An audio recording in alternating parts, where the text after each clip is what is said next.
안녕하세요. 김호준입니다. 지난 토요일 SBS 그것이 알고 싶다. 140억은 누구의 돈인가 편에서 지상파 TV에서는 처음으로 BBK 사건을 본격적으로 다뤘습니다. 핵심 내용은 주가 조작에 속아 천억대 피해를 본 개인 투자자들의 돈을 재판의 승소에 드디어 되돌려받을 수 있게 된 그 돈을 다스라는 회사가 중간에 받아가 버렸다는 겁니다. 다스는 소송에서 졌는데 말이죠. 뉴스공장에서도 몇 주째 다루고 있는 내용입니다. 지난 2007년 대선 당시 BBK 사건은 특검까지 했었습니다. 그 결론에 동의하지 않는 많은 이들이 존재하나 일단 그렇게 일단락됐죠. 하지만 이 140억은 그 이후에 벌어진 일입니다. 재수사의 대상이 될 수 있는 겁니다. 이 돈이 왜 다스러 왔을까요? 이명박 정부의 청와대 민정과 외교부는 왜 이 돈을 다스가 되돌려받도록 도왔을까요? 저는 오늘도 이명박 전 대통령에게 묻습니다. 다스는 누구 겁니까? 김호준의 질문이었습니다.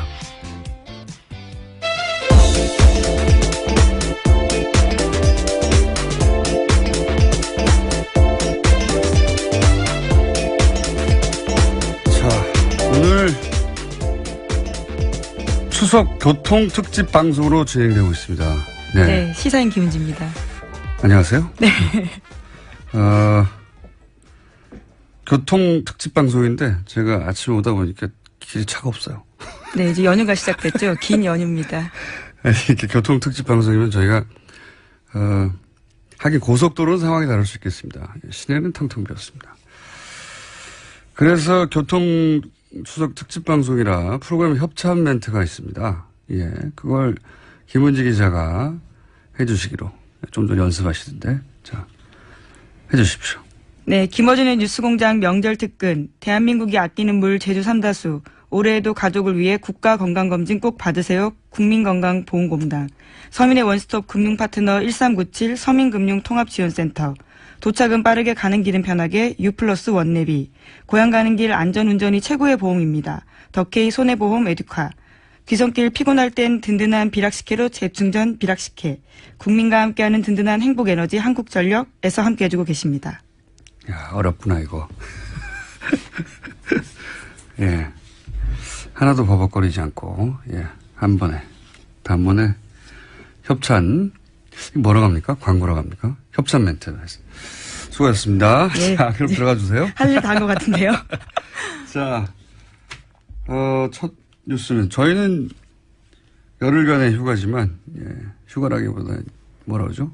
공휴일. 네, 예, 연휴가 시작되죠. 연휴가 시작됐지만 세계는 여전히 돌아가고 있습니다. 자, 첫 번째 뉴스는 뭡니까? 네, 중국을 방문한 렉스 틸러슨 미국 국무장관이 미국은 북한과의 대화 채널을 열어두고 대화 가능성을 타진하고 있다고 밝혔습니다. 틸러슨 장관은 9월 30일 베이징에서 시진핑 중국 국가주석 등과 만난 이후에 기자들과 한 말인데요. 그는 북한과 소통 라인을 가지고 있다. 블랙아웃 같은 암담한 상황은 아니다라면서 북한과 두세 개 정도의 채널을 열어두고 있다라고 설명했습니다. 뭐 이 상황은 계속해서 반복되고 있는데 그렇게 되면 또 트럼프 대통령이 또 세게 말하고. 네, 이미 트위터에 그렇게 썼습니다. 예, 그러면 또 진정시키고. 이거를 틸러슨 장관 혹은 뭐 트럼프 대통령과 참모들 간의 어떤 불화나 소통 부재나 이렇게 보는 시각이 여전히 존재하는데 저는 뭐 짜고 치는 고스톱이라고 봅니다. 이제는. 한두 번이 아니라 몇 달째거든요. 짜고 치는 고스톱이라고 보고. 근데 이렇게 거칠게 고스톱을 짜고 치는 건 처음 보네요. 그리고 이제 이렇게 틸러슨 국무장관이, 의료 치면 외무부 장관이죠. 예. 국무장관이,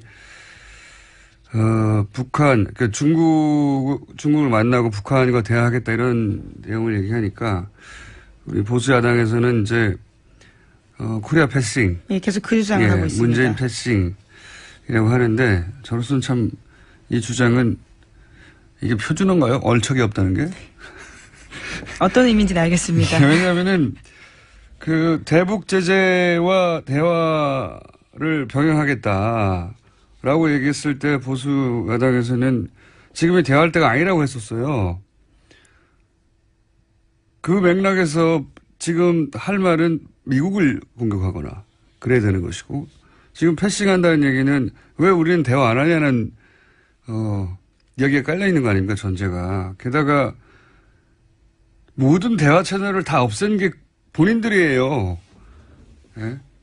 모든 대화 채널을 다 없애버렸어요. 그래서 지금 휴전선에서 확성기로 이 대화가 있지 않습니까 북한이랑. 예.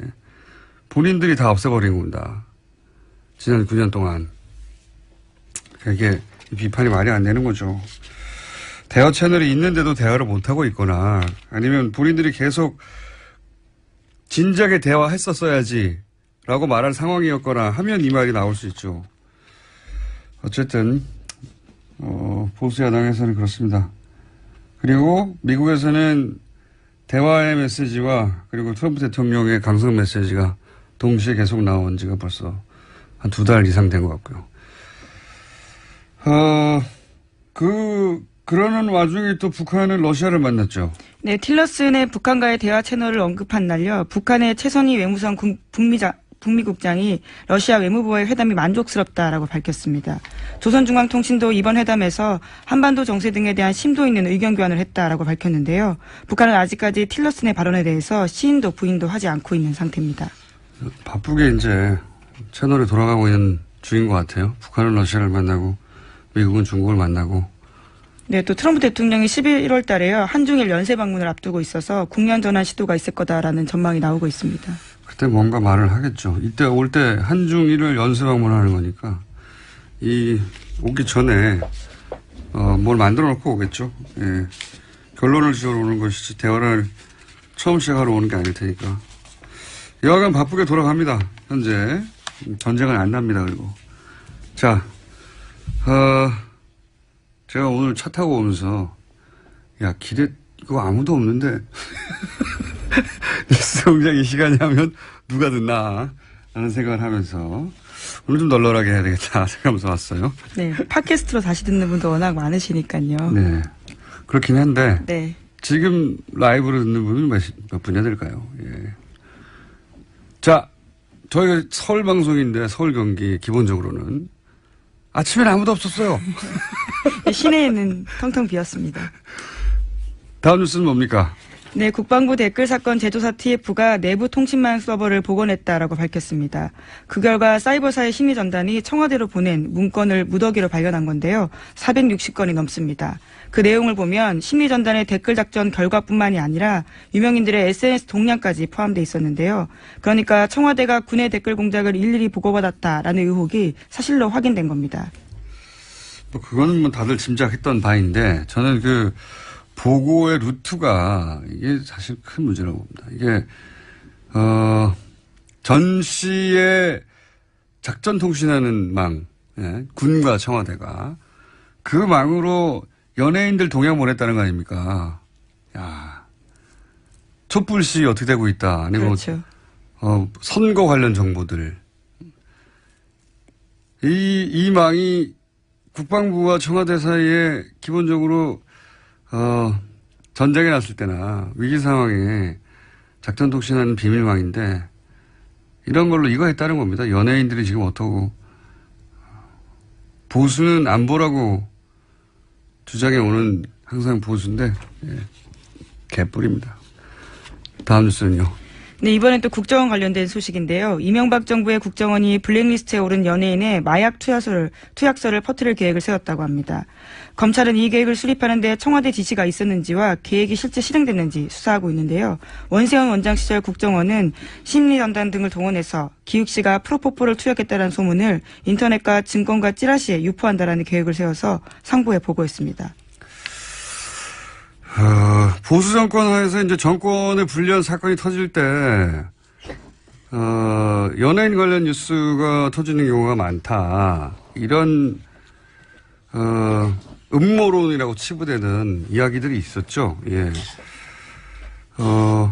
모든 연예인 사건이 다 이런 케이스는 아닐지 몰라도, 그렇게 일부러 타이밍을 맞춰 터뜨린 사건이 있었구나. 예. 네, 이번에 증명이 된 건데요. 실제로 2012년을 전후해서 기욱 씨를 포함해서 유명 연예인들의 프로포폴 투약설이 사실도 확인되지 않은 채 급속하게 확산됐었습니다. 그러니까요. 모든 사건이 다 그런 건 아닐지 몰라도 일부러 터트린 타이밍을 맞춰서 일부러 터트린 사건이 있었구나라고 강력하게 믿게 만드는 문구니고 이게 음모론이 아니었던 거예요. 심지어 청와대에서도요. 민정수석실과 홍보수석실에서 관련된 소문을 확인하라고 국정원에 지시했다라고 합니다. 실행이 됐건 안 됐건 여기서 중요한 건 제가 보기엔 여기 이제 이 문건이 구체적으로 시행됐는지 안 됐는지 이 문건 요 특정 문건이 그대로 시행됐는지는 아직 확인이 안 됐는데 중요한 거는 국정원이 연예인 스캔들을 관리한다는 겁니다. 예. 그래서 필요할 때 그걸 터트린다 이런 공작을 했다는 거죠. 예. 사실 과거 되돌아보면 이렇게 의심받던 대표적인 사건 중에 하나가 서태지 이지혜 씨 결혼권이었죠. 이혼권. 아, 이혼권. 예. 예. 결혼이 아니군요. 죄송합니다. 네, 결혼도 했으니까 이혼을 하긴 하는데요. 예, 이혼권이 터졌었습니다. 예, 지적 감사하고요. 예. 이중 지적이네요. 예. 예, 도와드린 겁니다. 그 당시에 그 의구심에 나름의 근거가 있었어요. 그 민정수석이 정동기 민정수석이셨습니다. 그때. 예. 이분이 누구냐면 2007년 대선 한나라당 경선 때 도곡동 땅 실제 주인이 누구냐로 아주 크게 논란이 됐던 적이 있죠. 예. 그때 도곡동 땅이 이명박 후보의 땅이라고 볼 증거가 없다라고 요즘 하는 표현으로 쉴드를 적극적으로 쳐서 결정적으로 이명박 후보의 손을 경선 일주일 전에 들어준 당시 대검 차장이었어요. 그 인연으로 나중에 민정수석이 됐다고 말해도 과언이 아닌 거라고 보는데 그런데 그 정동기 차장이 검찰을 나와서 직후에 바로 법무법인 발언의 공동대표가 됩니다. 그리고 나서 이제 이명박 대통령이 인수위 들어갔다가 민정수석이 되는 코스를 밟는데 이 발언이 이지혜 씨 법률 대리인이었어요, 그때. 예. 근데 그것만으로 어떻게, 음모론이라고 하느냐. 당시 이제 서태지 씨 쪽의 대리인들은, 자신이 대리하는 것이 서태지인지 몰랐어요. 예, 서태지 씨가 아니군요. 가명이니까. 그리고 판사도 몰랐어요. 왜냐면은 둘 다 본명이 아니고. 대리인이 나오니까 예, 직접 나오잖아요. 본명만을 법률 대리인들이 법정에 나와서 비공개로 다투니까 나중에 문제가 되니까 법원 공무원의 제보를 받았다 이런 얘기가 나왔었거든요. 예. 법원 공무원은 아무도 모르는 이지혜 씨 본명을 어떻게 합니까? 예. 게다가 알았다고 치더라도 그걸 스포츠지에 제보해서 본인이 얻는 이득이 무엇이고 더 나아가서 제보를 받은 스포츠지는 이 정도 되면 크로스체크를 해야 되거든요.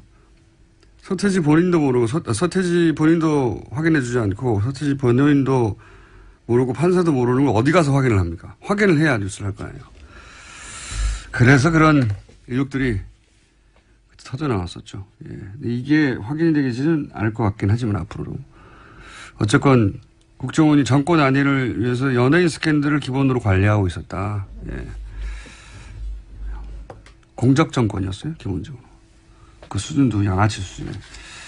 자, 한두 개 더 네. 얘기하면 될 것 같은데요. 예. 공작과 관련된 내용이 또 있는데요. 한겨레 21이 연예인 블랙리스트 관련해서 국정원 문건 14건을 보도했습니다. 내용들이 굉장히 세세한데 연예인들의 퇴출 시기와 방법까지 쓰여 있습니다.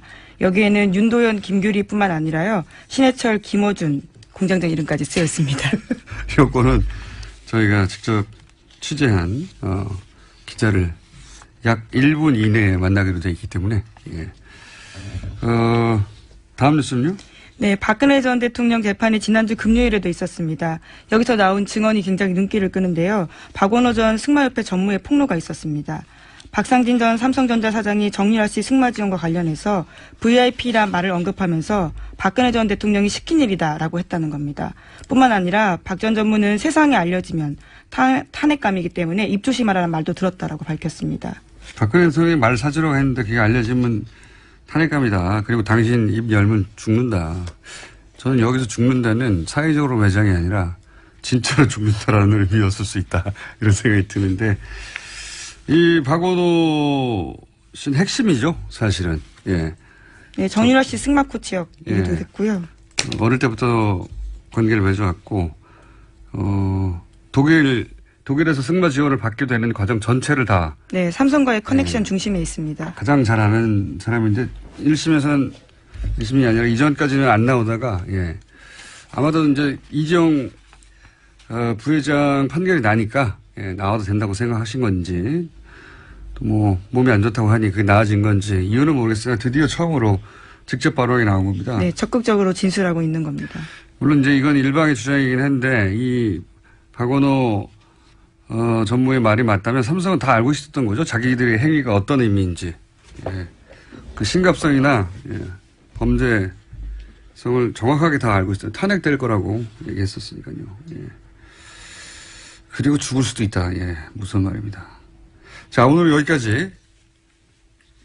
네. 끝낼까요, 먼저? 네, 그러시죠. 왜냐면은 지금 김한 기자가 앞에 앉아서 눈을 껌뻑껌뻑거리고 있거든요. 지금까지 시사인의 김은지였습니다. 감사합니다. 자, 바로 이어가겠습니다. 아까 얘기했던 한겨레 21회 특종이죠? 네. 네. 자, MBC 라디오가 윤도현 씨하고 저하고 어떻게 퇴출시키는가. 이게 다 이제 소위 김재철 사장이 다 한 줄 알았어요. 네. 그렇죠? 아니더라고요. MBC가 자체적으로 판단해서 한 건 줄 알았으나 MBC가 하라고 국정원이 시켰다. 라고 볼 만한 문건이 나왔습니다. 내용을 좀 소개해 주십시오. 네, 한겨레 21이 국정원 문건 14건을 확인을 했는데요. 목소리는 왜 그래요? 지금 계속 앉아있었더니 잠겼나 봅니다. 예, 잠깐만요. 죄송합니다. 네. 괜찮아요. 오늘은 널널하고요. 네, 차도 없더라고요. 말씀하신 대로. 없고. 우리끼리 방송한다고 생각하시면 되고요. 예. 2011년 7월에 작성한 MBC 좌편향 출연자 조기 퇴출 확행 보고서라는 걸 저희가 입수를 했는데요. 여기 중요한 표현입니다. 확행이. 그러니까 이게 기수를 아마 확행이라고 썼던 것 같아요. 실행은 이제 미수를 말하는 것 같고, 확행은 이제 확실히 행해졌다 뭐 이런 의미인 거잖아요. 확행은 확실히 행했다 이런 거 아닙니까? 네, 그렇죠. 그러니까 네. 이제 잘 안 쓰는 말인데 일반적으로 네. 어쨌든 이 확행 보고서를 보면 4월에 김미화, 7월에 김여진을 하차시키고 후속 조치로 윤도현, 김규리를 8월경에 교체한다. 그리고 10월 가을 개편에 신해철, 김어준도 하차시켜서 순차적으로 물갈이 방침 이렇게 적혀 있습니다. 그래도 제가 제일 늦게 하차되네요. 아, 이 방송을 5월달에 시작하셨더라고요. 제가 보니까. 근데 이미 7월에 해고가 확정이 되셨던 거예요. 제가 이 방송 시작하면서 그랬어요. 저희 이 담당 네. PD한테 이 방송은 향후 6개월 이내에 네. 퇴출되게 있는 방송이다. 이건 물타기로 나를 넣은 거지. 네. 나는 6개월 이상 갈 수가 없다. 그래서 근데 그 PD는 당시에 무슨 소리냐 열심히 잘하면 인기 네. 있으면 된다라고 해서 실제 저희가 이 다운로드도 1위도 하고 막 그랬어요. 네. 예. PD가 먼저 다른 데로 날아가고 그 다음에 이제 그런데 나보다 먼저 네. PD가 한 명이었거든요. 예, 30분짜리였기 때문에 네. PD가 한 명인데 PD가 갑자기 없어졌어요. 저보다 먼저 PD가 잘려서 PD 본인은 모른 채 어느 날 딴 데로 발령이 나와버렸어요. 그렇더라고요. 5월 21일인가 방송을 시작하셨는데 7월 달에 이미 국정원에서 10월에 해고시키기로 네. 결정을 하고. 그리고 나서 네. PD가 잘리고요. PD 한 명인데 PD가 잘려서 저밖에 안 남았어요.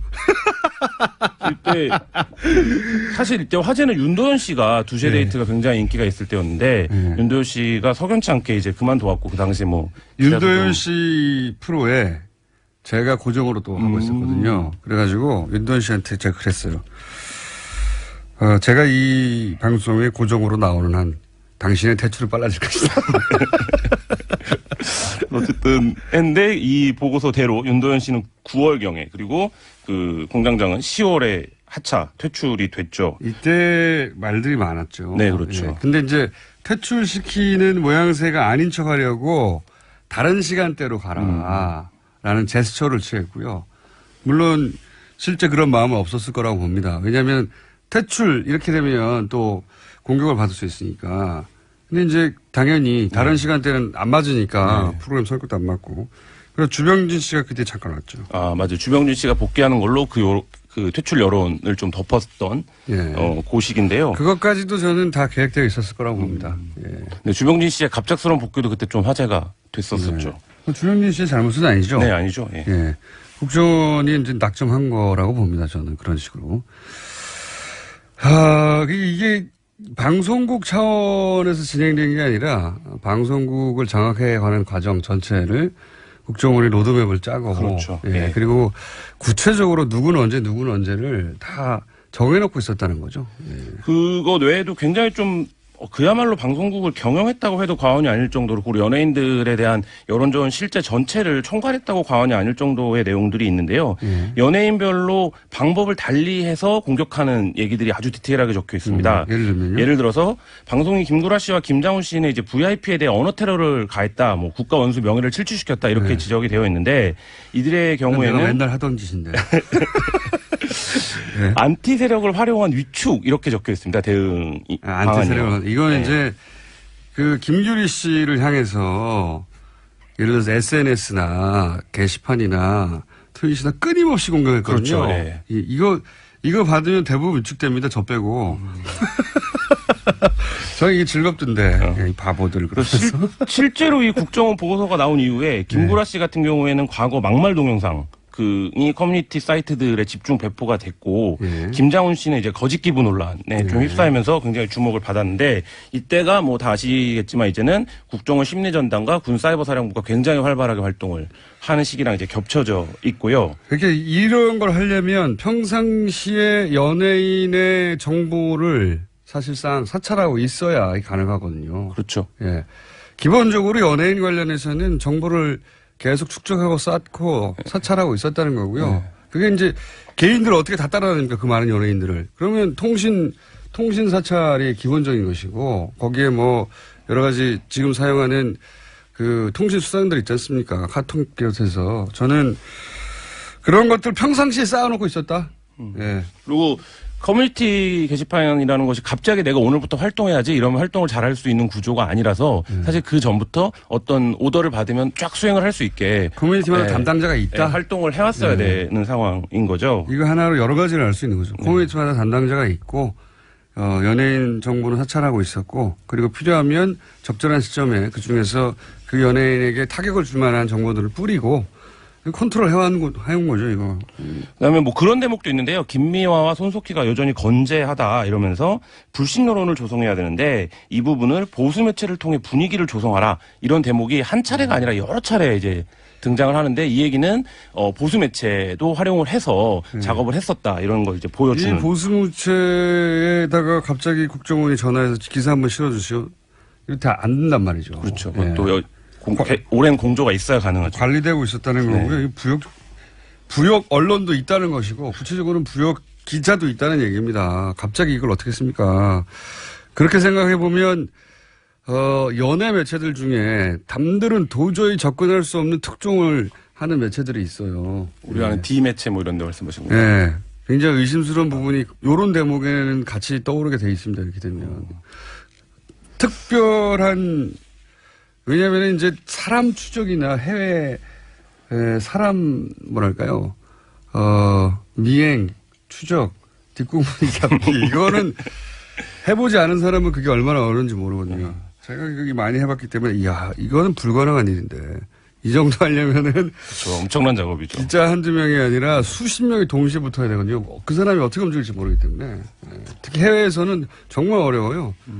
근데 그런 특종을 많이 한 경우도 있었죠. 국정원이 한 일을 보면 뭐 굉장한데요. 코미디언 박미선 씨, 가수 이하늘 씨에 대해서는 광고주에게 모델 교체를 압박해야 된다. 광고주. 예, 이렇게 지시하기도 하고. 그다음에 저는 이게 좀 재밌었는데 연예인을 온건좌파랑 강성좌파로 구분을 합니다. 그래서 지금 이 시기에 82명이 블랙리스트에 올랐다라고 하는데 13명은 비교적 좌파 성향이 덜한 온건좌파로 분류를 하고 뭐 문성군, 권혜요, 명계남, 신해철, 윤도현, 김미아 등은 69명은 강성좌파다. 근데 이들을 어떻게 하냐면 온건좌파는 포섭을 합니다. 그래서 포섭을 해서 간첩으로 생각했구나 완전히. 네, 공익 광고 정도는 할 수 있게 해줘라. 뭐 이런 얘기니까 우리 말을 들으면 하고 이게 또 재밌는데 간접 제재로 분량을 축소해라 이런 얘기를 합니다. 근데 이거는 사실 국정원이 출연을 금지시키는 거는 윗선을 통해서 할 수 있겠지만 분량을 축소한다 이것은 출연을 하게 해주되 나오는 분량을 줄여라 이런 것까지 이제 국정원이 컨트롤을 했다는 건데 이해가 안 가더라고요. 자, 더 얘기하고 싶고 재밌는 주제긴 한데 김한 기자보다 훨씬 지금 큰 건들을 들고 온 분들이 있어요. 또 준진우 기자하고 안홍구 청장님이라고 이 정도에서 네, 들어가 주셔야 뭐. 되고요. 저희가 공휴일 끝나고 나서 다시 한번 모시도록 하겠습니다. 네, 알겠습니다. 특종하느라고 수고하셨고요. 자, 주진우 기자와 안홍구 청장님 나오셨습니다. 안녕하십니까, 두 분. 안녕하십니까. 안녕하십니까. 예, 방송하기 전에 저희가 협찬 멘트를 해야 됩니다. 자, 청장님 2개 해주세요. 여자의 꿈 알카메디에서 수소 알칼리 한원수기 20년 전통식품 명가 주식회사 사홍원에서 온라인 상품권. 네, 저도 하나 합니다. 매트의 명가 파크론에서 IoT 스마트홈 온수 매트. 자, 그 다음 주진우가 합니다. 주진우 기자가. 두고두고 보고 싶은 책. 이명박 추격기인데요. 길벗 어린이에서 그림도서 세트. 그리고 이태리 명품 구두 바이네르에서 구두 증정권 드립니다. 자, 저희 세 사람이 이렇게 별걸 다 시켜. 협찬 멘트를 했기 때문에 이 협찬 멘트 관련해서 단가가 더 올라가도록 하겠습니다. 자, 길거리가 텅텅 비었는데 두 분은 또 나오셨습니다. 라이브 하러. 오시는데 텅텅 비었었죠? 그렇습니다. 네. 자, 오늘은 어떤 이야기입니까? 저희가 이때까지 이제 긴 이야기를 해왔는데, 지난, 토요일이죠. 그것이 알고 싶다 해서 저희가 했던 이야기가 좀 압축돼서 나왔어요. 드디어 나오기 시작했습니다. 드디어 나오기 시작했습니다. 저희가 140억 돌아간 얘기를 그렇게 한 달 내내 했는데, 그 이야기를, 물론, 저희가 하기 전에 SBS 그것이 알고 싶다 팀에서도 그런 걸 다루려고 생각하고 있을 수도 있죠. 있는데. 왜? 자, 저희가 방송을 한 이후에 나왔습니다. 어쨌든. 한 달 가까이 한 이후에. 유일하죠. 현재까지는. 네, 유일한 매체입니다. 앞으로도 훌륭합니다. 대기하고 네. 있습니다. 네, 앞으로도 다른 미디어들도 이제 할 수 있겠죠. 이게 BBK 사건은 사실 당시 특검으로 일단락되었다. 법적으로는.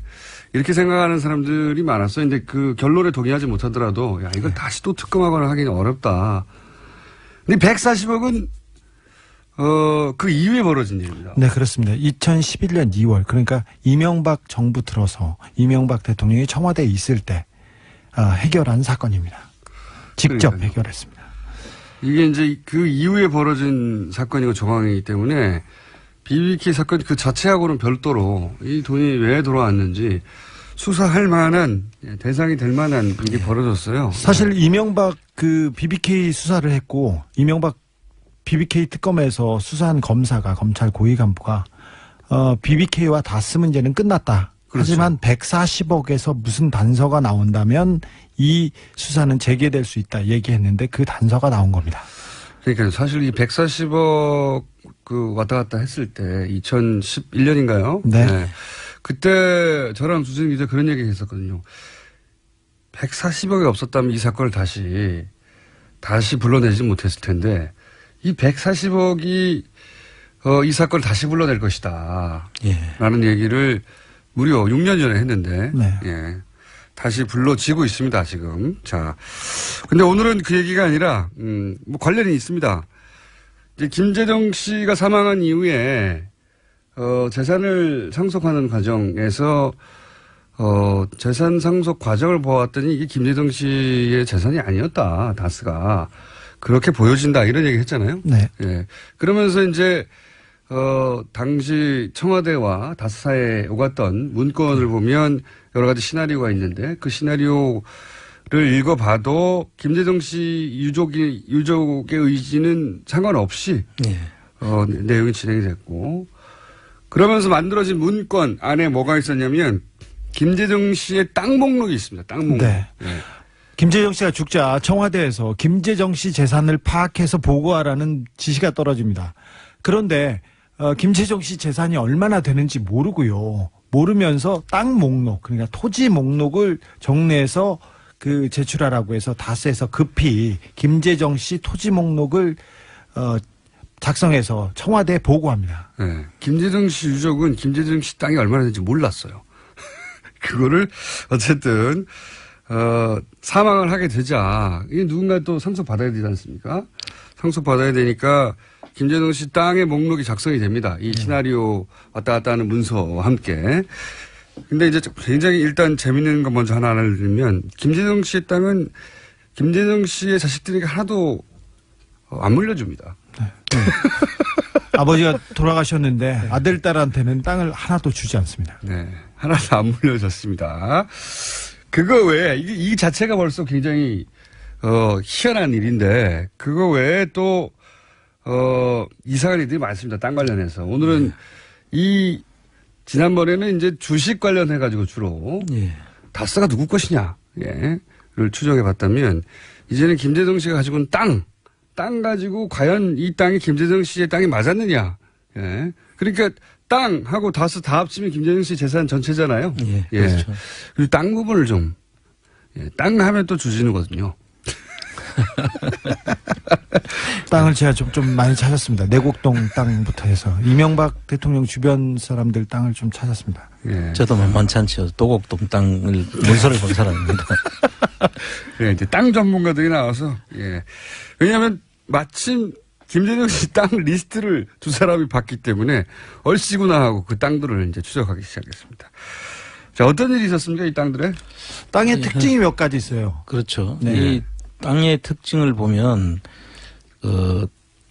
지금 아까 말씀하신 자녀분들한테는 안 갔고요. 네. 저 부인 명의로 해놨습니다. 네. 일단은. 근데 그 부인 명의로 한 것은 있을 수 있는데 네. 그 뒤에 어김없이 근저당권을 설정하거나 네. 또는 그 지상권을 설정을 해놓습니다. 그 의미를 설명해 주십시오. 그것도 땅을 가지고 큰 땅을 가지고 아주 소액을 빌립니다. 아주 소액을 30년, 40년 이렇게 묶어놓습니다. 그래서 그 땅 금액을 보면은 지금 소액이 어떤 건 한 150만 원, 네. 어떤 거는 최근에는 이제 한 4천만 원 정도 빌리면서 150만 원짜리라고 하면 땅의 크기는 얼마나 되는데 150만 원을 빌렸어요? 땅 크기가 한 35만 35만 평. 35만 평인데 충북 옥천에 있는 제가 대신 갚아주고 싶네요. 충북 옥천에 있는 김재정 씨 땅을 네. 담보로 네. 이명박 대통령이 150만 원가량 대출받습니다. 근저당권이 190만 원 설정돼 있습니다. 네. 그런데 이명박 씨 명의로 이제 근저당권이 그 채무자가 돼 있는데 이명박 씨가 채무자로 돼 있는데 하도 이상해가지고 그 네. 폐쇄 등기 등본을 떼봤어요. 그러니까 원래부터 그 땅이 이명박 씨 명의로 돼 있더라고요. 그러니까 이명박 씨 명의로 돼 있던 땅을 김재정 씨한테 넘겼고 그 넘긴 땅이 이제 건영미 씨로 이제 가 있는데 그때 설정해 놓은 근저당 150만 원이 지금까지 그대로 있는 것이죠. 이게 무슨 말인지 땅과 관련해 가지고 예, 부동산에 대해서 잘 모르시는 분들은 쉽게 이해가 안 갈 텐데 한마디로 말하면 이 땅을 아무도 못 파는 겁니다. 네. 근저당을 설정해 가지고. 근데 실제 이런 거 있지 않습니까?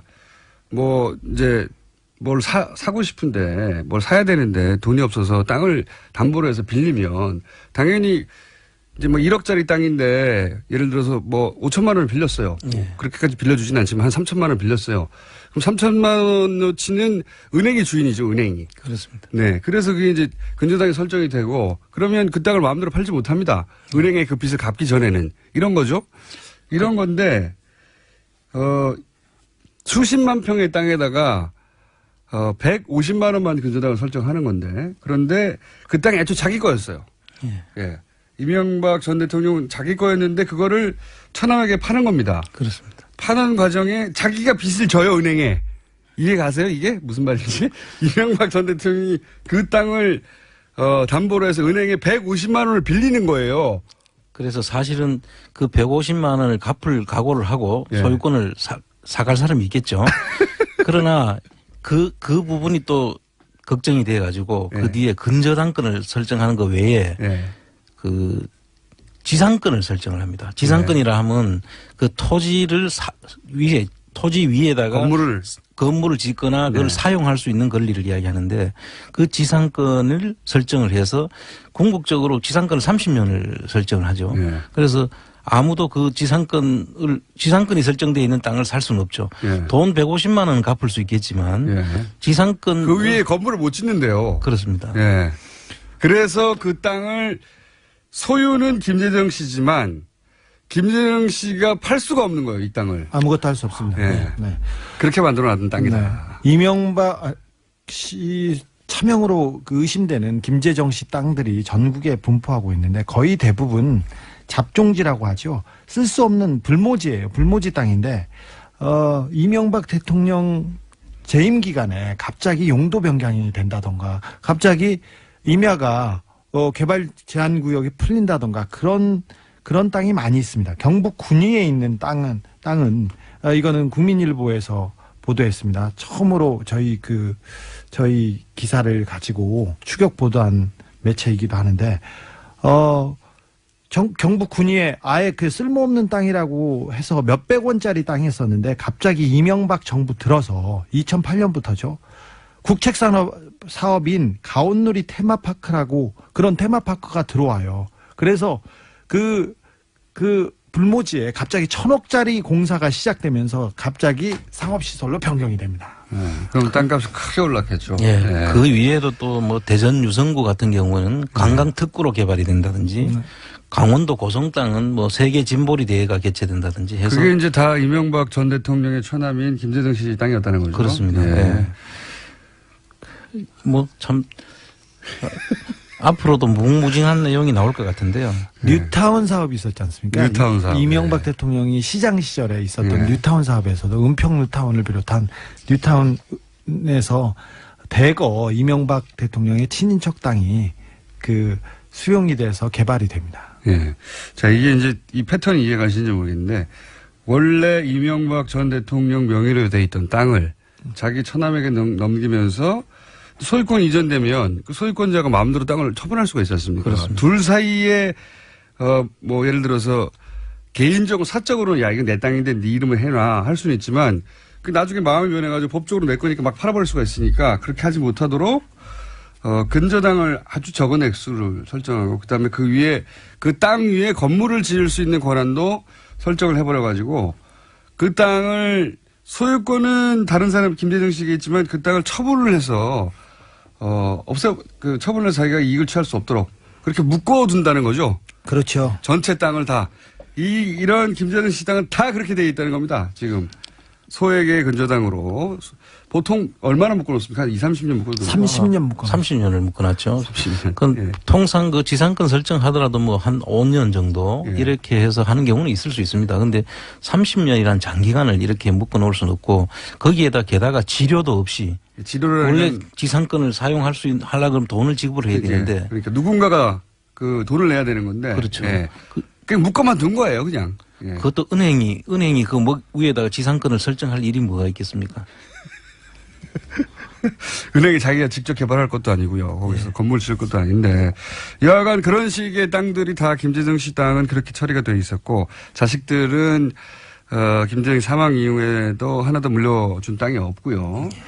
그다음에 이제 공동 소유 명의 땅도 많다면서요. 예, 이게 그것도 마찬가지인데요. 이게 보통 땅은 한 사람이 소유권을 온전히 가지고 있어야 제대로 팔 수가 있습니다. 그렇죠. 근데 지분으로 이렇게 나눠가 공동 소유로 해놓으면은 그분들하고 전부 다 동의가 돼야만 팔 수가 있거든요. 네.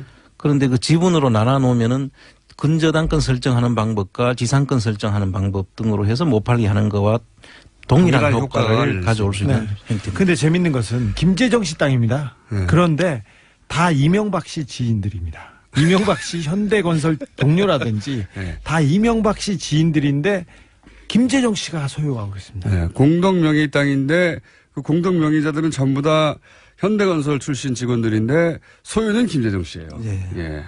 특이하지 않습니까? 오늘은 1차 여기까지 하겠습니다. 자, 왜냐하면 프로그램 협찬 멘트가 있거든요. 협찬이 왜 이렇게 많아요? 이거? 이런 날만 합니다. 명절 때. 대한민국이 아끼는 물 제주 삼다수 올해에도 가족을 위해 건강검진 꼭 받으세요. 국민건강보험공단 서민의 원스톱 금융파트너 1397 서민금융통합지원센터 도착은 빠르게 가는 길은 편하게 U+1 내비 고향 가는 길 안전운전이 최고의 보험입니다.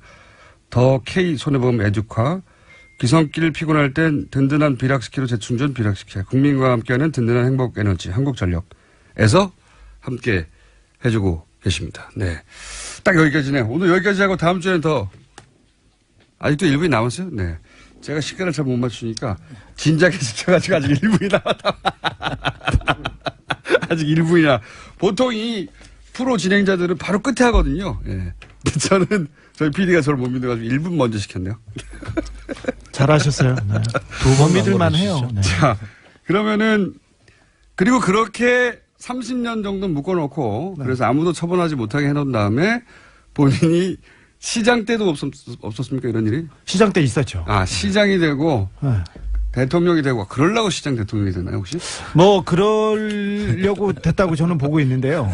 제가 그 내곡동 사저 땅 주변 찾았지 않습니까? 예. 이명박 대통령 주변 사람들이 내곡동 주변, 내곡동 뭐 자곡동 그리고 수서 일대 땅을 다 사들이기 시작했어요. 그래서 왜 그런가 그랬는데 나중에 보니까 거기에 내곡동 사저가 가면서 그린벨트가 헐고 거기에다가 거기 개발 사업을 하려고 했습니다. 나중에 거기 개발했습니다. 안원구청장 주준희 기자였습니다. 다음 주에 이어가겠습니다. 구나 이거. 예, 하나도 버벅거리지 않고 한 번에 단번에 협찬. 이거 뭐라고 합니까? 광고라고 합니까? 협찬 멘트. 수고하셨습니다. 예. 자, 그럼 들어가 주세요. 할 일 다 한 것 같은데요. 자, 첫 뉴스는 저희는 열흘간의 휴가지만 휴가라기보다 뭐라 그러죠?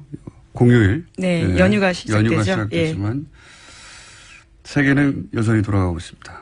자, 첫 번째 뉴스는 뭡니까? 네, 중국을 방문한 렉스 틸러슨 미국 국무장관이 미국은 북한과의 대화 채널을 열어두고 대화 가능성을 타진하고 있다고 밝혔습니다. 틸러슨 장관은 9월 30일 베이징에서 시진핑 중국 국가주석 등과 만난 이후에 기자들과 한 말인데요. 그는 북한과 소통 라인을 가지고 있다. 블랙아웃 같은 암담한 상황은 아니다라면서 북한과 두세 개 정도의 채널을 열어두고 있다라고 설명했습니다. 뭐 이 상황은 계속해서 반복되고 있는데 그렇게 되면 또 트럼프 대통령이 또 세게 말하고. 네, 이미 트위터에 그렇게 썼습니다. 예, 그러면 또 진정시키고. 이거를 틸러슨 장관 혹은 뭐 트럼프 대통령과 참모들 간의 어떤 불화나 소통 부재나 이렇게 보는 시각이 여전히 존재하는데 저는 뭐 짜고 치는 고스톱이라고 봅니다. 이제는. 한두 번이 아니라 몇 달째거든요. 짜고 치는 고스톱이라고 보고. 근데 이렇게 거칠게 구석을 짜고 치는 건 처음 보네요. 그리고 이제 이렇게 틸러슨 국무장관이, 의로 치면 외무부 장관이죠. 예. 국무장관이, 북한, 그러니까 중국을 만나고 북한과 대화하겠다 이런 내용을 얘기하니까 우리 보수 야당에서는 이제, 코리아 패싱. 예, 계속 그 주장을 하고 있습니다. 문재인 패싱이라고 하는데 저로서는 참 이 주장은 이게 표준어인가요? 얼척이 없다는 게? 어떤 의미인지는 알겠습니다. 왜냐하면은 그 대북 제재와 대화를 병행하겠다라고 얘기했을 때 보수 야당에서는 지금이 대화할 때가 아니라고 했었어요. 그 맥락에서 지금 할 말은 미국을 공격하거나 그래야 되는 것이고 지금 패싱한다는 얘기는 왜 우리는 대화 안 하냐는 여기에 깔려 있는 거 아닙니까 전제가. 게다가 모든 작전 결과뿐만이 아니라 유명인들의 SNS 동향까지 포함되어 있었는데요. 그러니까 청와대가 군의 댓글 공작을 일일이 보고받았다라는 의혹이 사실로 확인된 겁니다. 뭐 그거는 뭐 다들 짐작했던 바인데 저는 그 보고의 루트가 이게 사실 큰 문제라고 봅니다. 이게 전시의 작전 통신하는 망, 군과 청와대가 그 망으로 연예인들 동향 보냈다는 거 아닙니까? 야, 촛불시 어떻게 되고 있다. 아니면 그렇죠. 선거 관련 정보들. 이 망이 국방부와 청와대 사이에 기본적으로 전쟁이 났을 때나 위기 상황에 작전 통신하는 비밀망인데 이런 걸로 이거 했다는 겁니다. 연예인들이 지금 어떠고 보수는 안보라고 주장해 오는 항상 보수인데 개뿔입니다. 다음 뉴스는요. 네, 이번엔 또 국정원 관련된 소식인데요. 이명박 정부의 국정원이 블랙리스트에 오른 연예인의 마약 투약서를 퍼뜨릴 계획을 세웠다고 합니다.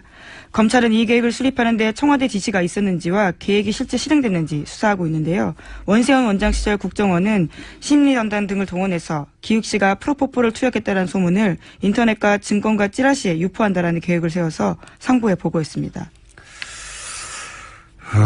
보수 정권 하에서 이제 정권의 불리한 사건이 터질 때, 연예인 관련 뉴스가 터지는 경우가 많다. 이런,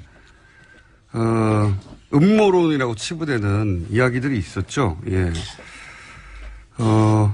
모든 연예인 사건이 다 이런 케이스는 아닐지 몰라도, 그렇게 일부러 타이밍을 맞춰 터뜨린 사건이 있었구나. 예. 네, 이번에 증명이 된 건데요. 실제로 2012년을 전후해서 기욱 씨를 포함해서 유명 연예인들의 프로포폴 투약설이 사실도 확인되지 않은 채 급속하게 확산됐었습니다. 그러니까요. 모든 사건이 다 그런 건 아닐지 몰라도, 예, 일부러 터뜨린 타이밍을 맞춰서 일부러 터뜨린 사건이 있었구나라고 강력하게 믿게 만드는 문구니까 이게 음모론이 아니었던 거예요. 예. 심지어 청와대에서도요, 민정수석실과 홍보수석실에서 관련된 소문을 확인하라고 국정원이 지시했다라고 합니다. 실행이 됐건 안 됐건 여기서 중요한 건 제가 보기엔 여기 이제 이 문건이 구체적으로 실행됐는지 안 됐는지 이 문건, 요 특정 문건이 그대로 실행됐는지는 아직 확인이 안 됐는데 중요한 거는 국정원이 연예인 스캔들을 관리한다는 겁니다. 예. 그래서 필요할 때 그걸 터뜨린다. 이런 공작을 했다는 거죠. 예. 사실 과거 되돌아보면 이렇게 의심받던 대표적인 사건 중에 하나가 서태지 이지혜 씨 결혼권이었죠. 이혼권. 예. 이혼권. 예, 예. 예. 결혼이 아니군요. 죄송합니다. 네, 결혼도 했으니까 이혼을 하긴 하는데요. 예, 이혼권이 터졌었습니다. 예, 지적 감사하고요. 예. 이중 지적이네요. 예. 예, 도와드린 겁니다. 그 당시에 그 의구심에 나름의 근거가 있었어요. 그 민정수석이 정동기 민정수석이셨습니다. 그때. 예. 이분이 누구냐면 2007년 대선 한나라당 경선 때 도곡동 땅 실제 주인이 누구냐로 아주 크게 논란이 됐던 적이 있죠. 예. 그때 도곡동 땅이 이명박 후보의 땅이라고 볼 증거가 없다라고 요즘 하는 표현으로 쉴드를 적극적으로 쳐서 결정적으로 이명박 후보의 손을 경선 일주일 전에 들어준 당시 대검 차장이었어요.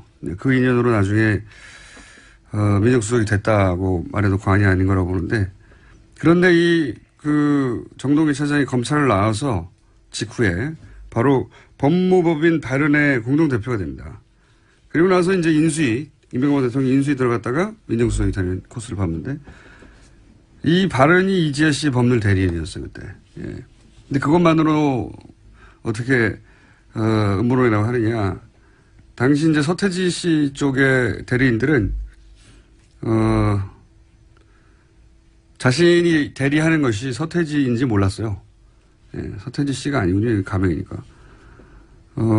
그리고 판사도 몰랐어요. 왜냐면은, 둘 다 본명이 아니고.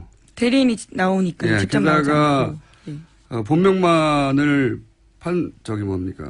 법률 대리인들이 법정에 나와서 비공개로 다투니까, 나중에 문제가 되니까 법원 공무원의 제보를 받았다 이런 얘기가 나왔었거든요. 예. 법원 공무원은 아무도 모르는 이지혜 씨 본명을 어떻게 합니까? 예. 게다가 알았다고 치더라도 그걸 스포츠지에 제보해서 본인이 얻는 이득이 무엇이고 더 나아가서 제보를 받은 스포츠지. 안녕하세요. 김호준입니다. 지난 토요일 SBS 그것이 알고 싶다. 140억은 누구의 돈인가 편에서 지상파 TV에서는 처음으로 BBK 사건을 본격적으로 다뤘습니다. 핵심 내용은 주가 조작에 속아 천억대 피해를 본 개인 투자자들의 돈을 재판의 승소에 드디어 되돌려받을 수 있게 된 그 돈을 다스라는 회사가 중간에 받아가 버렸다는 겁니다. 다스는 소송에서 졌는데 말이죠. 뉴스공장에서도 몇 주째 다루고 있는 내용입니다. 지난 2007년 대선 당시 BBK 사건은 특검까지 했었습니다. 그 결론에 동의하지 않는 많은 이들이 존재하나 일단 그렇게 일단락됐죠. 하지만 이 140억은 그 이후에 벌어진 일입니다. 재수사의 대상이 될 수 있는 겁니다. 이 돈이 왜 다스로 왔을까요? 이명박 정부의 청와대 민정과 외교부는 왜 이 돈을 다스가 되돌려 받도록 도왔을까요? 저는 오늘도 이명박 전 대통령에게 묻습니다. 다스는 누구 겁니까? 김어준의 질문이었습니다.